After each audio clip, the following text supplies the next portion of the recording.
Semester வரைக்கும் we want online. 4th செமஸ்டர்ல இருந்து நீ ஆஃப்லைன்ல வை, என்ன மயிர் வேணா புடுங்க, நாங்க கவலைப்பட போறது கிடையாது.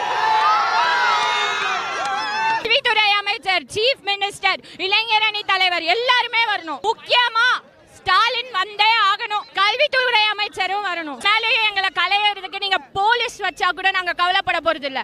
எங்களுக்கு வேணும்ன்ற ஒரே விஷயம் ஆஃப்லைன் எக்ஸாம்ஸ். இது வரைக்கும் ஃபுல்லா ஆன்லைன்ல கிளாஸ் நடத்திட்டு பேண்டமிக் சிச்சுவேஷன் எங்களை எல்லாம் வீட்ல உட்கார சொல்லி ஆன்லைன்ல கிளாஸ் எடுத்துட்டு எனக்கு வந்து ஆஃப்லைன்ல எக்ஸாம் வைப்பேனா எப்படி சார் நியாயமாகும்?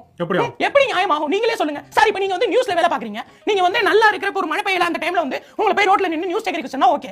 நல்லா சுனாமி வந்துட்டு இருக்கப்ப நடுக்கடல போய் நிக்க சொன்னா நிப்பீங்களா? அப்படிதான் எங்களுக்கு இருக்கு. என்ன வேலை கேக்குற? அப்படிதான் எங்களுக்கு இருக்கும். Third semester வரைக்கும் we want online. 4th semesterல நீ ஆன்லைன் நடத்த ஆஃப்லைன் என்ன பண்ணி அப்படிங்க. என்ன அப்படிங்க எனக்கு கவலை இல்ல. சும்மா தேவலாம எல்லாம் போயிட்டு வந்து மயிர புடுங்க அது பேசி கெட்ட பேர் உண்டாக்கிறாங்க. வரட்டும். எல்லாரும் வரணும். இங்க வரணுங்க எல்லாரும். இங்க வந்து சீஃப் மினிஸ்டர் வரணும். துணை சீஃப் மினிஸ்டர் வரணும். எல்லாரும் வரணும். தெரிஞ்சுக்க. அது மட்டும் இல்ல அமெரிக்கா பிரசிடென்ட் வரணும் இங்க. கமலா ஹாரிஸ் அவன பெரிய இவள அவ வரணும் இங்க. ஜஸ்டின் ட்ரூடோ என்ன பெரிய இவனா? ஜஸ்டின் ட்ரூடோ கமலா வரணும். எல்லாரும் வரணுங்க. வந்து எனக்கு ஆன்லைன் எக்ஸாம் நடத்துறீங்க. ஒண்ணு மட்டும் நல்லா தெரிஞ்சுக்கோங்க.